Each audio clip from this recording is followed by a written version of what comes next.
राधा जी एक आम मध्यम वर्गीय परिवार की मुखिया थीं। वे अपने बेटे शुभम और बहू मनीषा के साथ रहती थीं। एक बेटी सीमा थी जो कि शादी के बाद अमेरिका में बस गई थी। राधा जी के पति की मृत्यु बहुत पहले ही हो चुकी थी। शुभम और मनीषा की शादी को 5 साल हो गए थे, लेकिन अब तक उनकी कोई संतान नहीं थी। राधा जी की बहू मनीषा भी जॉब करती थी, जो कि राधा जी को बिल्कुल भी नहीं सुहाता था। वे जल्द से जल्द दादी बनना चाहती थी, लेकिन मनीषा और शुभम यह अच्छी तरह से जानते थे कि अभी मनीषा का जॉब करना कितना जरूरी था।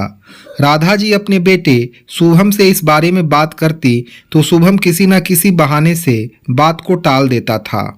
इसलिए वो मनीषा को ही परेशान करने के बहाने ढूंढती रहती थीं ताकि वह अपनी जॉब को छोड़ दे। और अभी कोरोना काल में तो मानो उनके मन की मुराद ही पूरी हो गई थी। हालांकि वे दिल की बुरी नहीं थी, लेकिन पोते की चाह में वे ना चाहते हुए भी ऐसा कर जाती थीं।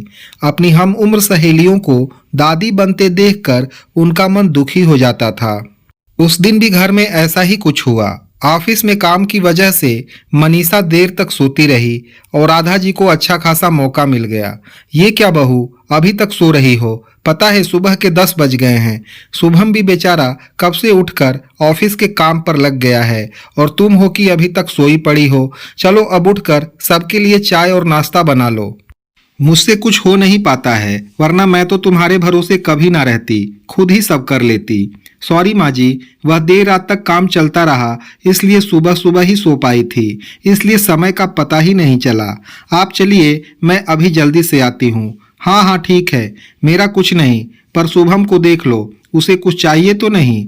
कब से उठा है बेचारा। हे भगवान, मुझे जल्दी से जल्दी ठीक कर दे ताकि मैं ही अपने बेटे का ध्यान रख सकूं, राधा जी ने नाटकीय अंदाज में कहा। राधा जी ने अपनी बहू मनीषा को उठाते हुए ये बात कही। मनीषा ने घड़ी देखी तो वाकई 10 बज गए थे। आज उसकी आंख कैसे नहीं खुली। वह जल्दी जल्दी अपने काम निपटाकर हॉल में आई तो शुभम अपने लैपटॉप के साथ ऑफिस के काम कर रहा था। उसने किचन में जाकर चाय नाश्ता बनाया और फिर रात के बर्तन साफ करने लगी। फिर झाड़ू पोछा करके नहाने चली गई। दरअसल कोरोना वायरस की बढ़ती बीमारी की वजह से शहर में पूरी तरह लॉकडाउन किया गया था, इसलिए काम वाली बाई भी नहीं आ रही थी। मनीषा खुद एक इंटरनेशनल कंपनी में काम करती थी। उसका ऑफिस टाइम निश्चित नहीं होता था। अधिकतर उसे रात में देर तक काम करना होता था।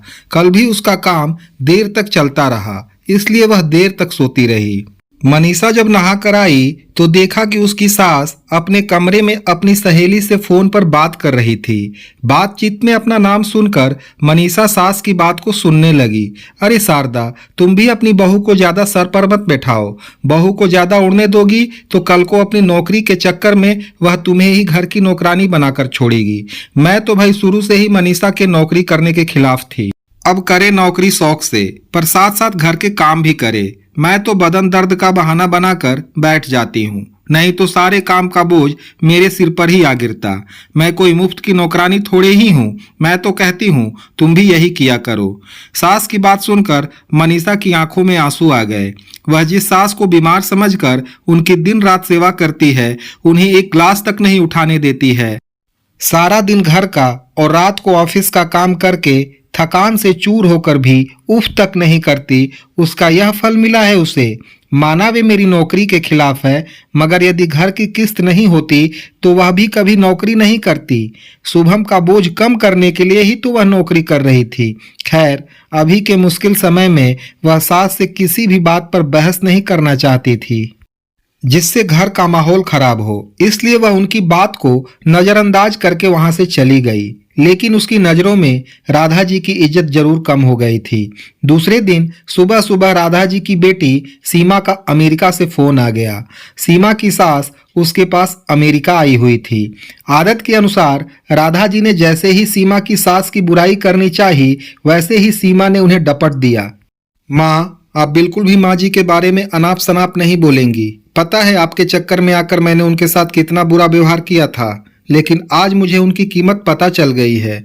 तुम तो उनके यहाँ पर आने के कितने खिलाफ थी, मगर आज अगर वे यहाँ नहीं होती ना माँ, तो न जाने क्या हमारा हाल होता। तुम्हें तो पता ही है कि मेरा नौकरी करना कितना जरूरी है। कोरोना ने यहाँ पर ऐसा कहर ढाया है कि घर में ही सब करना पड़ रहा है। किट्टू का बेबी केयर सेंटर भी बंद है। मैं और राजेश फुल टाइम बिजी रहते हैं। ऐसे में माँ जी ने अकेले ही किट्टू के साथ साथ पूरे घर का सारा काम संभाला हुआ है। मुझे कुछ भी नहीं करने देती हैं। अगर वे नहीं होती तो माँ हमारा क्या होता, यह सोचकर ही रोंगटे खड़े हो जाते हैं। सच में माँ, वे कोई साधारण महिला नहीं है, बल्कि मेरे लिए तो देवी के समान है। मेरे इतना अपमान करने के बावजूद। और सीमा रोने लगी। उसने फोन कट कर दिया। सीमा की बात सुनकर राधा जी की भी आंखें भर आईं। उन्हें अपनी भूल का एहसास हो गया था। मनीषा तो वाकई उनका कितना ख्याल रखती है। उनकी कड़वी से कड़वी बात का भी बुरा नहीं मानती है, उल्टे जवाब भी नहीं देती है। वाकई अभी का समय तो एक दूसरे का हौसला देने का है, सारे गिले शिकवे भुलाकर एक दूसरे की मदद करने का है। तो फिर वे स्वार्थ में कैसे अंधी हो गई थीं? इतना कैसे गिर गई थीं कि ऐसे मुश्किल समय में अपने ही परिवार की सहायता नहीं कर सकती? उन्होंने उसी समय मनीषा को बुलाकर उसके सिर पर प्यार से हाथ फेरते हुए कहा, मनीषा, आज से घर के कामों की आधी जिम्मेदारी मेरी रहेगी।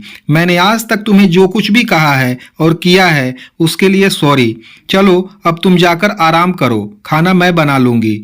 इधर सास का बदला हुआ रूप देखकर मनीषा की भी आंखों में आंसू आ गए और अपनी सास के प्रति उसके मन में फिर से पहले वाला सम्मान वापस आ गया था। शायद हमारे जीवन में मुश्किल समय आता ही इसलिए है कि हमें एक दूसरे की अहमियत का पता चले। अपनी गलतियों का एहसास होने और आगे बढ़कर माफी मांगने से वाकई इंसान छोटा नहीं बल्कि बहुत बड़ा हो जाता है, राधा जी की तरह। तो दोस्तों, आप लोगों को हमारी कहानी कैसी लगी हमें कमेंट के जरिए जरूर बताइए और हमारी इस वीडियो को लाइक कीजिए, चैनल को सब्सक्राइब कीजिए। आपका दिन शुभ हो और मंगलमय हो।